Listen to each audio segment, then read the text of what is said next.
Halo teman-teman, selamat sore, selamat jumpa lagi dengan saya di sini Momon Esmaderoni, Yankee Bravo Zero Bravo Delta Yankee. Pada sore hari ini saya ingin sharing dengan teman-teman semua tentang fungsi dan posisi amatir radio ketika terjadi bencana atau ketika turun dalam operasi kemanusiaan. Nah, yang ingin saya sharing dengan teman-teman semua adalah apa fungsi dan di mana posisi amatir radio dalam kegiatan kemanusiaan. Beberapa hal sering terjadi dalam kegiatan operasi kemanusiaan atau kegiatan SAR. Di antaranya adalah tidak tersentralisasinya informasi. Sebagai contoh misalnya, ada satu informasi yang sampai kepada masyarakat bahwa di salah satu area dari operasi SAR itu memerlukan bantuan makanan. Masyarakat dengan berbondong-bondong mensuplai makanan ke daerah tersebut, ya, yang memang berada dalam daerah operasi SAR. Akhirnya terjadi penumpukan makanan di sana dan tidak jelas sampai kapan itu dibutuhkannya. Nah, ini jelas tidak efektif dalam hal memberikan bantuan ini. Kenapa? Karena yang memberikan informasi itu adalah bukan dari satu orang yang berwenang. Bisa juga terjadi ada overlapping dari tim yang turun karena tidak dalam satu komando. Semisal kelompok A itu mencari di daerah 1, ya, wilayah 1. Kelompok B itu menentukan sendiri di wilayah 2. Kemudian pada satu saat kelompok A ini sudah keluar dari daerah tersebut, kelompok B masuk ke daerah tersebut. Kebetulan menemukan peninggalan-peninggalan atau jejak dari kelompok yang pertama tadi. Misalnya adalah bisa saja jejak ataupun barang.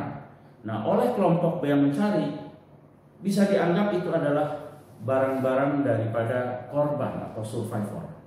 Sehingga daerah itu akan kembali dijadikan area untuk mencari korban. Sehingga hal ini tidak efektif. Mengapa demikian? Karena tidak dalam satu komando. Nah, oleh karena itu, maka di dalam kegiatan SAR ada satu standar organisasi kerja SAR. Yang ini merupakan hal yang baku, yang merupakan satu SOP dalam penanganan kegiatan kemanusiaan ataupun bencana ini. Di mana dalam struktur itu, yang pertama adanya satu esensi. Esensi ini merupakan satu orang, ya, yang mempunyai kompetensi untuk hal tersebut. Esensi ini adalah singkatan dari SAR Mission Commander. Jadi dia yang mempunyai wewenang penuh dalam hal pengaturan operasi SAR tersebut. Bicara pengaturan berarti menyeluruh, baik pengaturan SDM, pengaturan untuk pembagian logistik, pengaturan juga untuk penentuan area mana yang harus dicari, ya, oleh siapa. Nah, ini disinilah fungsi daripada seorang esensi. Di samping itu, yang lebih penting juga adalah seorang esensi harus bisa menganalisa segala perkembangan kegiatan SAR tersebut dan juga temuan-temuan yang didapatkan di dalam pencarian tersebut sebagai indikasi untuk mengambil langkah atau tindakan berikutnya. Yang berikutnya di bawah esensi itu adalah OSC, yaitu On-Scene Commander atau koordinator lapangan. Ini akan bertanggung jawab terhadap pencarian di satu area yang mana areanya juga ditentukan oleh esensi, jadi tidak kemauannya sendiri. Dan area tersebut bisa beberapa tempat. Oleh karena itu, OSC ini tidak hanya satu orang, tapi bisa beberapa orang yang bertanggung jawab kepada wilayahnya masing-masing. Dan OSC ini membawahi beberapa tenaga lapangan yang langsung mencari, yaitu SRU, SAR Rescue Unit. Dan jumlah dari SRU ini juga ditentukan oleh OSC. Nah teman-teman, untuk kelancaran operasi ini ada beberapa fungsi yang diperlukan. Yang pertama adalah fungsi SDM, yaitu sumber daya manusia, di mana ini adalah orang-orang yang akan terjun langsung dalam hal operasi pencarian ataupun pertolongan tersebut. Dan ini dikenal dengan TBO, tenaga bantuan operasional. Mereka ini ada berasal dari potensi SAR yang ada di masyarakat, ya, baik sebagai pribadi ataupun sebagai kelembagaan, dengan pertimbangan bahwa orang tersebut adalah mempunyai kompetensi sebagai tenaga pencari ataupun sebagai penolong. Yang berikutnya adalah fungsi logistik. Bagian ini adalah yang berperan untuk mengumpulkan bantuan logistik. Kemudian juga logistik ini diperlukan juga untuk tim yang ikut langsung dalam kegiatan tersebut untuk pemenuhan kebutuhan logistiknya. Di samping itu juga untuk menerima logistik, mengumpulkan logistik, dan menyiapkan untuk bantuan kepada korban. Berikutnya adalah fungsi medis. Fungsi medis ini yaitu yang disediakan untuk memberikan pertolongan medis baik terhadap korban ataupun ada tim yang turun dalam kegiatan kemanusiaan tersebut. Yang berikutnya adalah fungsi dari transportasi, di mana transportasi ini diperlukan baik sebagai mobilisasi daripada tim untuk misalnya mengirimkan tenaga personil ke satu wilayah SAR, ataupun juga adalah untuk pengiriman bantuan logistik. Nah, satu lagi yaitu fungsi komunikasi, yaitu untuk memberikan atau mendukung komunikasi di organisasi kerja SAR tersebut, baik tingkat SMC, tingkat OSC, ataupun tingkat SRU. Nah, fungsi-fungsi tersebut berasal dari potensi yang ada di masyarakat, baik sebagai pribadi, komunitas, ataupun sebagai kelembagaan, ya. Di mana fungsi-fungsi ini akan diperlukan baik di level SMC, di level OSC, ataupun di level SRU. Oleh karena itu, ini memerlukan satu penanganan yang betul-betul tersentralisir. Disitulah fungsi daripada SMC untuk mengkoordinir dari fungsi-fungsi tersebut. Dengan kata lain, bahwa SMC juga mempunyai kebutuhan akan fungsi-fungsi tersebut. Nah, sekarang di mana fungsi dan posisi amati radio dalam kegiatan kemanusiaan atau operasi SAR tersebut? Tentu adalah fungsi komunikasi. Karena beberapa hal dipunyai. Yang pertama adalah secara person itu mempunyai skill untuk komunikasi.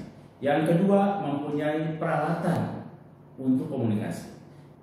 Yang ketiga adalah mempunyai lisensi atau legal menggunakan peralatan komunikasi radio tersebut. Nah, ini merupakan satu tantangan bagi amati radio untuk mendukung kegiatan kemanusiaan atau operasi SAR tersebut. Harus mampu memberikan peralatan komunikasi dan sistem komunikasi yang handal bagi SMC, OSC, ataupun SRU, sehingga operasi tersebut bisa berjalan dengan lancar, efektif, dan komunikasi yang tidak terputus. Artinya di sini fungsi utama dari amati radio dalam kegiatan kemanusiaan ataupun operasi SAR yaitu dia menempatkan sebagai tenaga komunikasi. Di mana posisinya? Hal ini bisa saja yaitu di poskonya SMC, di OSC, atau juga memberikan peralatan lapangan untuk tenaga SRU. Di samping itu juga memberikan sistem jaringan komunikasinya. Artinya dalam hal ini jaringan komunikasi yang dibikin oleh amati radio adalah bukan jaringan kerja daripada operasi SAR, tapi adalah sistem jaringan yang dibuat oleh amati radio untuk kegiatan SAR tersebut. Dan sistem jaringan ini harus berdasarkan kebutuhan daripada operasi SAR tersebut. Artinya bukan kita membuat itu adalah menurut versi kita, tapi harus berdasarkan kebutuhannya. Sebagai contoh, kalau jaringan yang dibuat oleh kita amati radio, yaitu dibolehkannya antara SRU dengan SRU berkomunikasi, maka akan terjadi padatnya pembicaraan di dalam frekuensi tersebut.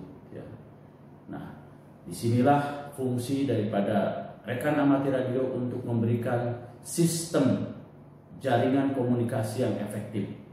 Bisa saja terjadi misalnya hanya SRU kepada OSC, OSC hanya ke SMC, tidak boleh OSC dengan OSC atau SRU dengan SRU, karena ini dampaknya akan membuat frekuensi menjadi padat pembicaraan.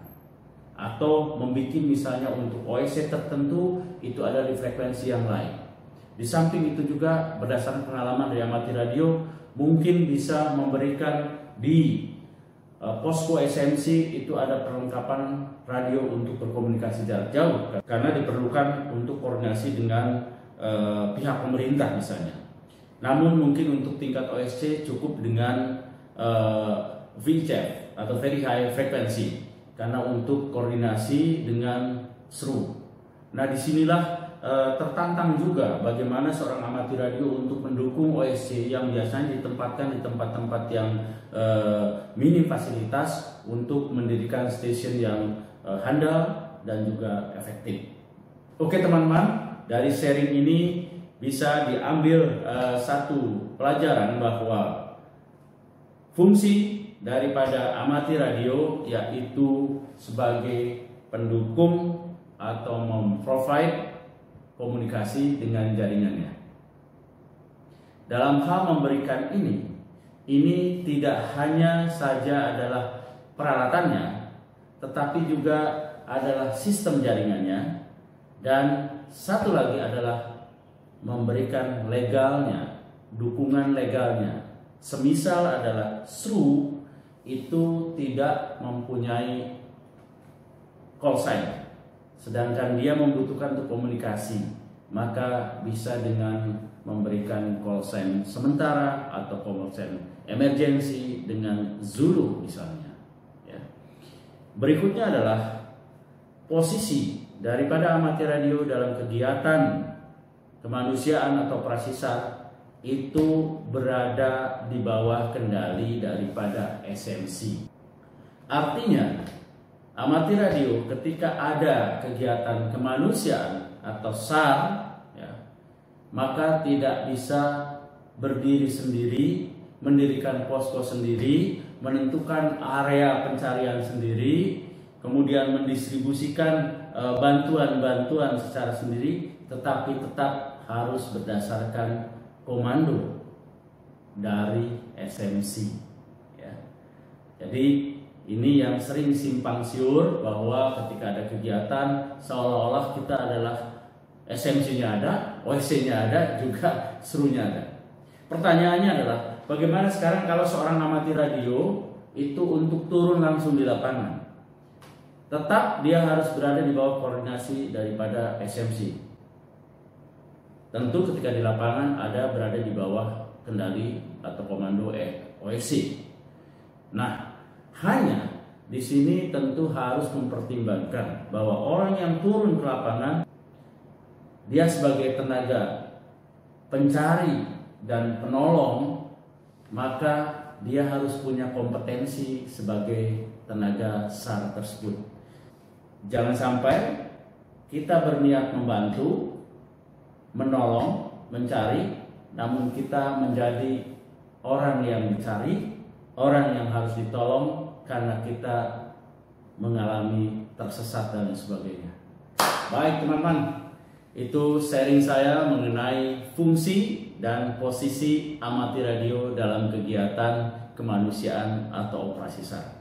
Yang jelas fungsinya adalah sebagai tenaga komunikasi dan juga penyedia peralatan komunikasi, dan posisinya masih tetap di bawah kendali daripada SMC sebagai komando tertinggi dalam kegiatan operasi SAR.